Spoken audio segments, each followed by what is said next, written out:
¿Cómo están, amantes de los embragues? ¿Sabían ustedes que hay muchos mitos y consejos que se pueden dar acerca de estas importantes piezas automotrices? Así que ya lo saben, bajen un cambio, pisen su acelerador a fondo y acompáñenme.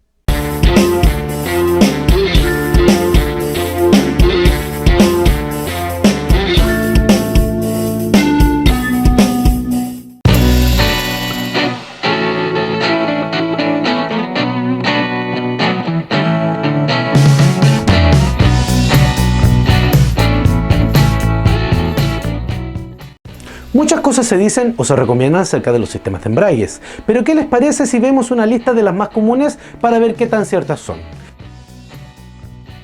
Vamos a comenzar con el tema de los discos cerámicos. Es muy popular recomendar que un disco cerámico es mucho mejor para nuestro sistema de embrague, pero ¿qué tan cierto es eso?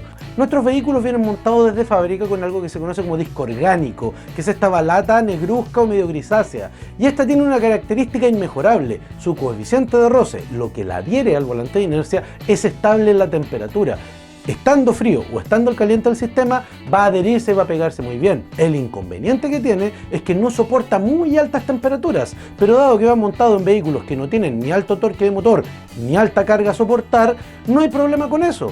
En cambio, el disco cerámico, que sí aguanta muy altísimas temperaturas, tiene la inconveniencia de que su coeficiente de roce es súper inestable, varía demasiado con la temperatura. Es por eso que este tipo de discos no funciona bien con sistemas a baja temperatura. Vale decir que si tiene poco torque o poca carga que soportar, como nuestros vehículos habituales, va a funcionar mal hasta que se sobrecaliente. Así que, pastelero tu pasteles, cada disco donde corresponde.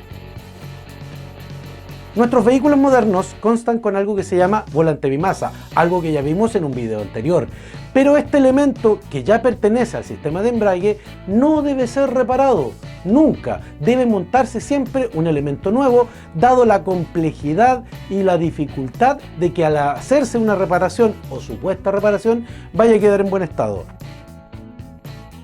Antiguamente los sistemas de accionamiento de embrague eran mecánicos, se accionaban mediante una piola de acero.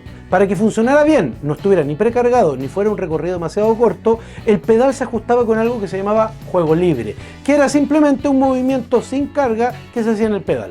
Hoy en día, como los accionamientos son hidráulicos, esta precarga o juego libre del pedal ya no es necesaria en la mayor parte de los casos, por lo que no vienen con este juego libre de pedal y no es necesario dejárselo. Y ya que hablamos de los sistemas de desembrague hidráulicos, deben saber que este sistema funciona en base al mismo líquido de frenos con el cual funciona este sistema de frenos. Tiene conectado a la bomba de embrague una manguera al reservorio del líquido. De esta manera, cada vez que se desembraga, es este depósito el que está aportando líquido para el sistema de desembrague. Ahora, no confundirse, no significa que se va a consumir todo el líquido de frenos por desembragar, o tampoco va a pasar por una fuga en el sistema de desembrague que nuestro depósito se va a quedar sin líquido, ya que están conectados en botellas individualmente separadas dentro del depósito y que además los niveles aseguran una cantidad mínima óptima de funcionamiento para el sistema de frenos. Pero es el mismo líquido, por ende, cuando se hace un cambio de líquido de frenos al sistema, hay que también hacer un cambio al líquido en el embrague. Muchos problemas vienen por malos montajes, y una de las cosas que se debe saber en el momento del montaje es que los discos tienen lado.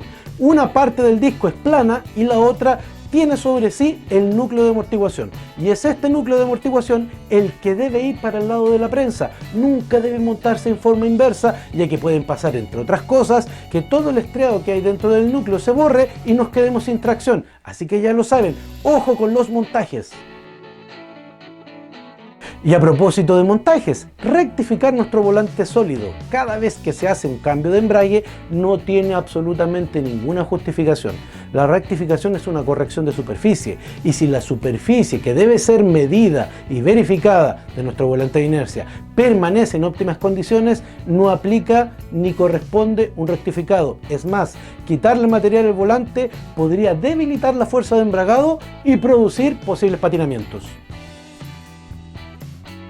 Un mito muy diseminado en el mundo de los repuesteros y en el mundo de los mecánicos es que dentro de la prensa, esta pieza llamada diafragma es la que produce la fuerza para embragar, y que por tanto cuando se vence se van a empezar a producir malos embragados y patinamientos. Bueno, esta pieza que se llama diafragma no es la que produce la fuerza de embragado, eso lo hacen estos resortes. Esta pieza es para desembragar, ya que el rodamiento de empuje la presiona y con eso libera el disco. Así que el vencimiento del diafragma lo que va a producir son malos desembragues, no malos embragues ni patinamientos.